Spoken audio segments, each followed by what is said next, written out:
우리가 보통 병원에서 엑스레이를 찍을 때를 한번 떠올려 볼까요? 네네, 엑스레이요? 뼈가 부러지면 사진에 그 갈라진 하얀 선이 아주 선명하게 보이잖아요. 그럼 의사가 딱 가리키면서 여기가 문제네요 하면 마음이 오히려 편안해지거든요. 맞아요. 무언가 문제가 생겼을 때 명확하게 진단되고 눈에 딱 보이는 걸 우리는 좋아하니까요. 그쵸. 그런데 오늘 우리가 깊게 파헤쳐볼 고대 이스라엘의 문헌, 그 레위기라는 텍스트를 처음 딱 마주하면 마치 엑스레이 기계가 산산조각이 난 것 같은 당혹감을 느끼게 됩니다. 아, 산산조각이요? 표현이 아주 정확하네요. 막 동물의 피를 흩뿌리고 기름을 떼어내고 내장을 씻는 법 같은 진짜 온갖 복잡한 절차랑 금지 조항들이 정보의 홍수처럼 막 밀려오거든요. 네, 문자 그대로 쏟아지죠? 그래서 겉보기엔 약간 아주 탁하고 혼란스러운 물속에 푹 빠진 기분이 들어요. 아마 이 텍스트를 읽어본 여러분들이라면 누구나 한 번쯤 겪는 장벽일 겁니다. 수천 년 전 고대 근동에 제사법이 빼곡하게 적혀 있으니까요. 네, 맞아요. 현대인의 시각으로 그냥 표면만 쓱 훑어보면 그저 낡고 억압적인 그리고 솔직히 꽤나 잔인해 보이는 의식들의 나열로 보이기 십상이죠. 그래서 오늘 진행하는 이 심층 분석의 미션이 진짜 중요합니다. 이 탁해 보이는 물을 맑게 싹 걸러내서 그 안에 숨겨진 거대한 설계도를 찾아낼 거거든요. 네, 아주 기대가 됩니다. 오늘 고대 이스라엘 제사 제도의 5가지 핵심 기둥이죠. 번제, 소제, 화목제, 속죄제, 속건제. 이걸 완전히 해체해 볼 겁니다. 이 복잡한 규례들이 단순한 종교적 퍼포먼스가 아니라는 걸 밝히는 거군요. 네, 인간의 죄를 해결하고 이웃과의 공동체를 유지하기 위해서 이게 얼마나 놀랍도록 정교하게 짜인 법적이고 영적인 메커니즘인지 같이 파헤쳐 보겠습니다. 그럼 바로 첫 번째 제사부터 시작해 볼까요? 좋습니다. 가장 기본이 되는 자발적인 제사, 바로 번제부터 가보죠. 네, 번제. 번제는 히브리어 원어로 올라라고 합니다. 단어 자체가 위로 올라간다는 뜻을 가지고 있어요. 아, 연기가 위로 올라간다. 그런 직관적인 뜻이네요. 맞습니다. 제단 위에서 연기가 되어 완전히 올라간다는 의미죠. 동물을 바칠 때는 소나 양, 염소 아니면 새 중에서 고르는데 가축의 경우에는 반드시 흠없는 수컷이어야 한다는 아주 엄격한 조건이 붙습니다. 제가 텍스트에 묘사된 레위기 1장의 번제 절차를 머릿속으로 한번 쫙 시각화를 해봤거든요. 여러분도 한번 고대 이스라엘 사람이라고 상상을 해보세요. 네네. 내가 흠없는 소 한 마리를 회막 문 앞으로 힘겹게 끌고 옵니다. 그리고 그 거대한 동물의 머리에 내 두 손을 얹어요. 안수를 하는 거죠. 바로 그 안수라는 행위가 굉장히 중요합니다. 그게 단순한 스킨십이 아니거든요. 아, 그럼요. 나의 정체성과 내가 지은 죄, 그러니까 대속의 필요성을 그 재물에게로 100% 전가시키는 아주 무거운 상징적 행위입니다. 와, 100% 전가? 진짜 무거운 경험이겠네요. 그러고 나서 내가 직접 여호와 앞에서 그 동물을 잡으면 제사장들이 그 피를 받아서 제단 사방에 흩뿌리잖아요. 그렇죠. 피를 흩뿌리는 절차가 먼저 진행됩니다. 그런 다음에 가죽을 벗기고 고기를 부위별로 쫙 자르고 내장과 다리를 물로 깨끗하게 씻어내더라고요. 근데 여기서 번제만의 아주 강력한 특징이 등장하죠. 맞습니다. 아주 핵심적인 차이죠. 벗겨낸 가죽만 제사장이 가지고 나머지 모든 고기랑 뼈, 내장을 제단 위에서 전부 다 불태워버리더라고요. 저는 이걸 보면서 와, 번제란 하나님과의 관계에서 누르는 그 완전한 하드 리셋 버튼 같다는 생각이 들었어요. 하드리슨, 아주 적절한 비유입니다. 내 것을 진짜 단 1g도 남기지 않고 완전히 비워내는 그런 전적인 헌신을 시각적으로 팍 보여주는 거잖아요. 네네, 번제를 다른 제사들과 확연하게 구분짓는 기준점이 바로 그 전면적인 소각이 있거든요. 가죽 빼고 100% 전소시키는 거죠. 어떤 타협도 없이 전부를 바친다는 것이 헌신의 핵심입니다. 아하, 그렇군요. 그럼 여기서 분위기를 조금 바꿔볼까요? 피 흘리는 동물이 아니라 유일하게 곡물을 바치는 두 번째 제사, 소제가 등장합니다. 아, 소제. 히브리어로는 미나라고 부르는 제사죠. 사실 매번 비싼 소나 양을 잡을 수는 없었을 테고 꼭 피 흘리는 것만 제사는 아니니까요. 네, 현실적인 부분도 분명히 있죠. 내가 막 땀 흘려 농사지은 수확물로 감사와 정성을 표하는 말하자면 고대 사회에서 왕에게 바치는 세금이나 조공 혹은 선물 같은 느낌이 되게 강했어요. 정확합니다. 소제는 5대 제사 중에서 유일하게 동물이 개입되지 않습니다. 네, 곡물이니까요. 고운 가루에 기름을 붓고 그 위에 유향을 얹어서 바치거든요. 그런데 여기에 아주 흥미로운 화학적 제한사항이 걸려 있습니다. 화학적 제한이요? 네, 레위기 2장을 보면 누룩이나 꿀은 절대 제단에 올려선 안 되고 반대로 소금은 반드시 쳐야 한다고 아주 단호하게 명시를 해요. 아, 생각해보니까 우리가 빵 구울 때 이스트, 즉 누룩이나 꿀이 들어가야 막 맛있게 부풀어 오려고 달콤해지잖아요. 근데 그걸 막았다는 게 되게 독특하네요. 약간 부패랑 관련이 있는 건가요? 와, 아주 예리하십니다. 누룩과 꿀은 발효를 일으키죠. 고대인들에게 발효는 곧 부패와 변질의 시작을 의미했습니다. 아, 변질. 네, 변질되는 것은 거룩하고 영원해야 할 하나님의 제단에 어울리지 않는다고 본 겁니다. 반면에 소금은 어떻습니까? 소금은 썩는 걸 팍 막아주죠. 바로 그겁니다. 그래서 텍스트는 이를 언약의 소금이라고 부릅니다. 하나님과의 관계가 부패하지 않고 영원히 변치 않음을 상징하는 강력한 장치였던 거죠. 와, 꿀은 안 되고 소금은 필수다. 진짜 디테일하네요. 그리고 절차를 보면 소제는 번제처럼 몽땅 다 태우지 않더라고요. 제사장이 그 고운 가루랑 기름 중에서 딱 기념이 될 만한 한 움큼만 제단에서 태우잖아요. 네, 한 움큼만 태우죠. 그럼 남은 엄청난 양의 곡물은 아론과 그 자손들, 즉 제사장들의 몫으로 남겨지던데 이거 성소에서 일하는 사람들의 생계를 책임지는 아주 현실적인 경제 시스템이기도 하네요. 맞습니다. 종교적인 헌신이 어떻게 공동체의 실제적인 유지로 이어지는지 보여주는 아주 좋은 예시가 바로 소제입니다. 아, 그렇네요. 자, 그럼 번제가 완전한 헌신이고 소제가 정성스러운 감사라면 남은 하나는 뭔가 사람들과 기쁨을 막 나누는 자리여야 하지 않을까요?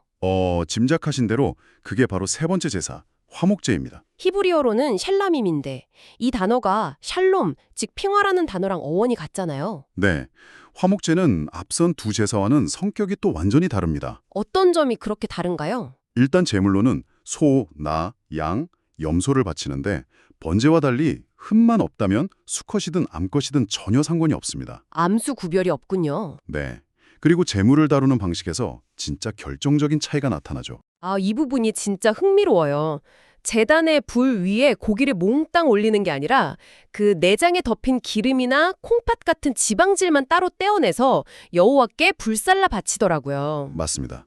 지방질만 구별하죠.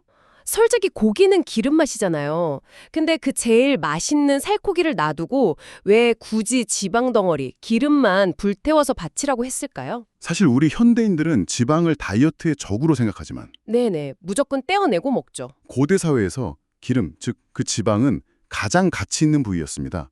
동물의 생명을 유지하는 가장 응축된 에너지의 상징이었죠. 아, 에너지의 엑기스 같은 거군요. 그래서 레위기 3장 16절이 모든 기름은 여호와의 것이니라 이렇게 선언하는 이유가 여기 있습니다.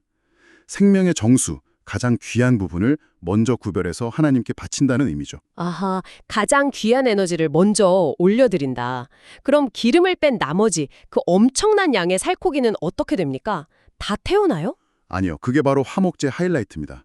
그 고기는 제사장, 제물을 바친 사람, 그리고 그의 가족과 이웃들이 무조건 함께 나누어 먹어야 했습니다. 와, 고기 파티네요. 네. 게다가 당일이나 늦어도 이튿날까지는 다 먹어 치워야 했어요. 중동 지역의 더운 날씨를 생각해보면 소 한 마리를 이틀 안에 다 먹으려면 진짜 온 동네 사람을 다 불러 모아야 하죠. 헐, 대박. 완전 거대한 동네 바비큐 파티가 열리는 거잖아요. 종교적 의식이 되게 자연스럽게 공동체의 거대한 식탁 교제로 이어지는 구조네요. 맞아요. 아주 축제 같은 분위기죠. 빈부격차나 신분고하를 막론하고 모두가 모여서 고기를 왁자지껄여 나누어 먹는 평화와 친교의 시간. 이래서 번제, 소제, 화목제가 자발적인 기쁨과 헌신의 영역이라는 게 확실히 이해가 팍 되네요. 자, 여기까지가 제사제도의 아주 밝은 면이었다면 이제 분위기를 조금 무겁게 전환해야 할 시점입니다. 삶이 항상 이렇게 축제 같을 수는 없으니까요. 그쵸. 사람 사는 게 늘 평화롭지만은 않죠. 인간은 실수를 하고 규칙을 어기고 타인에게 피해를 줍니다. 이 시스템이 망가졌을 때, 즉 범죄했을 때 이를 어떻게 해결할 것인가? 아, 이제 문제 해결 편이군요. 네, 여기서 등장하는 것이 의무적인 두 제사, 바로 속죄제와 속건제입니다. 누군가 치명적인 사고를 쳤을 때 이 고대 시스템이 어떻게 오염을 싹 제거하는지 보여주는 매뉴얼 같은 거네요. 먼저 레위기 4장의 속죄제, 히브리어로 하타트입니다. 네, 핫하트. 이건 의도적인 악행보다는 부지 중에, 그러니까 실수나 무지로 여호와의 계명을 어겼을 때 바치는 제사더라고요. 근데 제가 이 부분을 쫙 읽으면서 제일 놀랐던 건 죄를 지은 사람의 신분이나 사회적 지위에 따라서 요구되는 제물이 너무 다르다는 점이었어요. 아주 정확히 보셨습니다. 속죄제는 신분에 따른 책임의 무게를 명확하게 구분합니다. 네네. 기름 부음을 받은 최고 제사장이나 온 이스라엘 회중 전체가 죄를 지으면 가장 크고 비싼 흠없는 수송아지를 바쳐야 합니다. 수송아지? 엄청 큰 거네요. 반면에 족장 같은 리더십은 흠없는 순염소를 바치고 평민이면 그보다 좀 더 작은 흠없는 암염소나 어린 암양을 바치죠. 그러니까 제사장의 죄가 평민의 죄보다 덩치가 훨씬 큰 제물을 요구한다는 건데 이거 결국 리더십의 죄가 공동체 전체에 미치는 그 오염의 반경이 그만큼 더 크고 치명적이라는 걸 고발하는 거 아닙니까? 와, 그 지정이 정확히 핵심입니다. 고대 사회에서 죄는 단순한 개인의 도덕적인 결함이 아니었어요. 그럼요. 진영 전체와 성소를 더럽히는 아주 전염성이 강한 오염물질로 여겨졌습니다.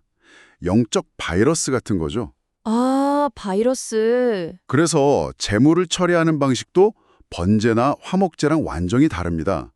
고기를 제단 위에서 예쁘게 태우거나 절대 이웃들과 나눠 먹지 않아요. 그럼 어떻게 하죠? 가죽, 고기, 내장, 심지어 동물의 오물까지 모조리 다 진영 밖에 정결한 곳, 즉 재를 버리는 곳으로 아예 끌고 나가서 흔적도 없이 불태워버립니다. 아, 진영 밖으로 끌어낸다. 네, 오염원을 공동체 외부로 완벽하게 격리하고 제거하는 아주 철저한 방역 작업인 셈이죠. 진짜 그 영적인 바이러스를 진영 밖에서 소각, 폐기해버리는 거군요. 와, 명확하네요. 그럼 레위기 5장에 나오는 속건제, 아시암은 속죄제랑 뭐가 다른가요? 아시암은 조금 결이 다릅니다. 속죄제가 오염을 씻어내는 거라면 내가 이웃의 재산에 피해를 줬을 때는 미안하다고 양 한 마리 태우고 끝나는 건가요? 전혀 그렇지 않습니다. 속건제가 바로 그 지점을 타격하거든요. 성물에 손해를 입히거나 타인의 재산에 피해를 주었을 때 드리는 제사인데 여기에는 영적인 회개뿐만 아니라 뿐만 아니라? 아주 구체적인 경제적 배상이 의무적으로 따라붙습니다. 아, 맞아요. 제가 읽어보니까 이웃의 물건을 훔쳤거나 망가뜨렸다면 흠없는 숫장을 제물로 바치는 것 외에도 내가 입힌 그 손해액의 원금을 일단 다 갚고 거기에 5분의 1, 즉 20%의 벌금을 더 얹어서 물리적으로 배상해야 한다고 적혀 있더라고요. 맞습니다. 120%를 갚는 거죠. 종교가 단순히 그냥 내면의 평화, 나 혼자 회개하고 끝, 이게 아니라 타인의 현실적인 손해를 정확히 메워주는 아주 실제적인 정의를 요구한다는 점이 전 솔직히 되게 충격적이었어요. 인간관계의 깨어짐을 회복하지 않고서는 신과의 관계 회복도 없다는 아주 단호한 선언이죠. 와, 물질적 배상이 동반되어야만 제사가 완성된다는 이 속건제의 정신은 사실 현대의 사법체계에도 시사하는 바가 굉장히 큽니다. 그러네요. 진정한 사과에는 배상이 따른다.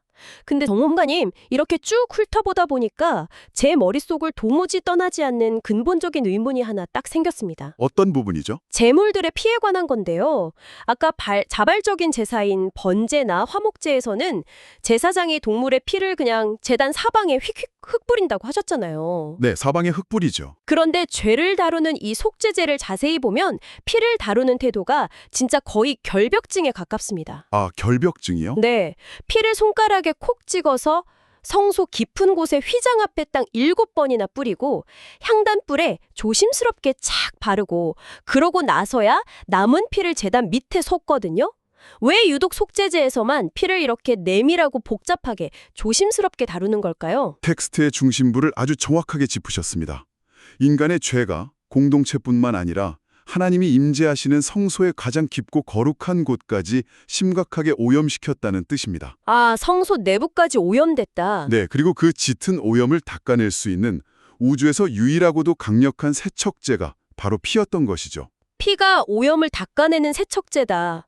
근데 사실 우리 현대인들에겐 피는 생명이 빠져나간 어떤 죽음의 상징이라서 좀 섬뜩하게 들리거든요. 범죄 현장 같고 막. 그 발상을 완전히 뒤집어야 하면 레위기를 이해할 수 있습니다. 아, 뒤집어야 해요. 네, 레위기 17장 11절이 그 해답을 명쾌하게 제시하죠. 육체의 생명은 피에 있습니다. 피가 죄를 속하느니라. 고대 이스라엘 사람들에게 피는 죽음이 아니라 생명 그 자체였습니다. 피를 뿌린다는 건 단순히 동물을 죽였다는 잔혹한 증거가 아니에요. 그럼 뭐죠? 죄를 지어 죽어 마땅한 인간을 대신해서 죄 없는 온전한 생명이 자신의 피를 흘려 그 값을 치렀다는 대속의 본질입니다. 생명만이 생명의 빚을 갚을 수 있다는 철저한 논리죠. 와, 생명만이 생명을 덮는다. 네. 그래서 이스라엘 백성들에게는 피를 먹지 말라는 아주 강력한 금지령이 내려집니다. 피는 오직 생명을 구원하는 거룩한 용도로만 구별해서 쓰여야 했으니까요. 아, 이제 완전히 퍼즐이 맞춰지네요. 그래서 재물을 고를 때 항상 흠 없는 것, 원어로고 탐임이라는 걸 그토록 고집했던 거군요. 맞습니다. 바로 그거죠. 내 죄를 덮으려면 어디 찌그러지거나 병든 생명이 아니라 진짜 온전하고 깨끗한 생명이어야만 대속의 자격이 생기는 거니까요. 레위기 22장에서도 흠이 있는 것은 결코 연락될 수 없다 이렇게 못 박는 이유가 바로 이 생명의 거룩함 때문이었네요. 아주 훌륭한 통찰입니다. 아까 우리가 이야기했던 화목제의 기름도, 속죄제의 피도, 번제의 흠 없는 가축도 결국은 생명의 존엄성이라는 하나의 큰 줄기로 딱 묶이게 됩니다.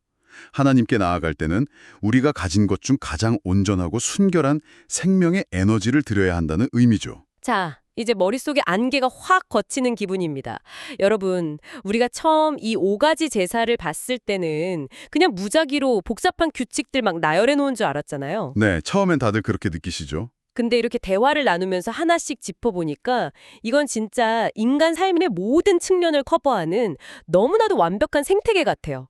제가 한번 표를 그리듯이 쫙 정리를 해볼게요. 네, 좋습니다. 나의 모든 걸 비워서 100% 헌신을 다짐할 때는 번제를 드리고, 네, 소나 양의 가죽 빼고 전부 다 태우는 헌신의 제사죠. 그리고 땀 흘린 일상의 수확을 감사하면서 영원한 언약을 기억할 때는 동물이 아니라 곡물로 소제를 바칩니다.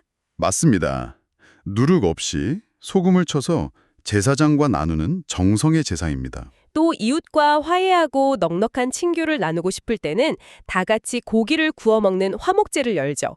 기름은 하나님께, 고기는 공동체가 나누는 평화와 교제의 시간이고요. 하지만 내가 실수로 영적인 오염을 막 일으켰을 때는 치열한 대속의 피를 휘장에 뿌리는 속죄제로 그걸 씻어내고요. 신분에 따라 제물이 다르고 진영 밖에서 오염원을 불태워 정결하게 하는 제사죠. 마지막으로 누군가의 재산에 현실적인 피해를 줬다면 원금의 20% 벌금을 딱 얹어 갚아내는 수장의 속건제로 책임을 집니다.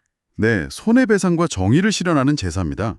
아주 완벽하게 요약하셨네요. 이렇게 보니까 이건 권력자가 백성을 막 통제하려고 만든 무의미한 억압이 전혀 아니네요. 전혀 아니죠. 오히려 범죄와 오염으로 인해 단절될 수밖에 없는 신과의 관계, 그리고 이웃과의 복잡하게 얽힌 관계를 다시 이어붙이고 회복시키기 위해 고안된 당대 가장 정교하고 이성적인 화해의 메커니즘이었던 겁니다. 관계를 이어붙이는 치유와 화해의 메커니즘. 와, 정말 멋진 표현입니다. 그런데요, 오늘 같이 이 엄격하고 좀 무거운 규례들을 막 탐험하다가 제가 레위기 텍스트 아주 깊은 곳에 숨어있는 뜻밖의 사실 하나를 발견했습니다. 오, 어떤 건가요? 레위기 5장의 속죄제 규례를 보다가 진짜 소름이 돋았는데요. 생명은 피에 있다. 피 흘림 없이는 결코 죄사함이 없다. 이 철저하고 엄격한 시스템 속에서 양이나 염소를 바칠 능력이 안 되는 빈곤층에게는 비둘기 2마리로 속죄할 길을 열어두더라고요.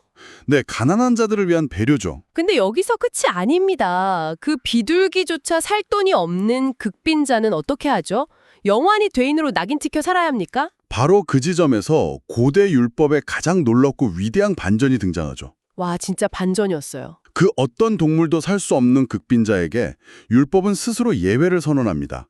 바로 고운 가루 10분의 1 에바, 즉 피가 단 한 방울도 섞이지 않은 밀가루 한 옷금만으로도 동일한 속죄의 은혜를 허락한다는 겁니다. 여러분, 바로 이겁니다. 생명은 피해 있다면서 피해 대속을 그토록 깐깐하게 따지던 그 엄격한 율법이 가장 밑바닥에 있는 가난한 자 앞에서는 스스로 룰을 깨버립니다. 피 없는 곡물을 속죄제로 받아들이잖아요. 율법의 예외 조항인 셈이죠. 가장 차갑고 날카로워 보이는 고대 율법 한가운데 자격과 재산을 묻지 않고 모두에게 용서받을 수 있는 문을 열어두려 했던 유연성과 포용성이 생생하게 살아 숨쉬고 있었던 거예요. 결국 율법의 최종 목적은 사람을 정죄하고 쳐내려는 것이 아니라 어떻게든 그들을 공동체의 품으로 그리고 신의 품으로 다시 끌어안기 위함이라는 것을 이 밀가루 한 오큼이 명확하게 증명해 줍니다. 네, 오늘 우리의 탐험은 여기까지입니다. 그저 혼란스러운 정보의 홍수, 엑스레이가 산산조각 난 것 같았던 텍스트가 사실은 인간의 부서진 영혼과 무너진 공동체를 꿰매기 위한 따뜻한 사랑의 청사진이었다는 사실. 여러분은 어떻게 들으셨나요? 네, 정말 많은 생각을 하게 만드네요. 이 수천 년 전의 낡은 문헌이 오늘날 우리에게 묻는 것 같습니다. 우리가 사회에 만들어 놓은 수많은 규칙과 시스템들은 과연 사람을 살리기 위한 것입니까? 아니면 그저 얽매고 통제하기 위한 것입니까? 이 묵직한 질문을 남겨드리며 저희는 다음 문헌 탐구에서 또 다른 새롭고 깊이 있는 이야기로 돌아오겠습니다. 함께해 주셔서 감사합니다.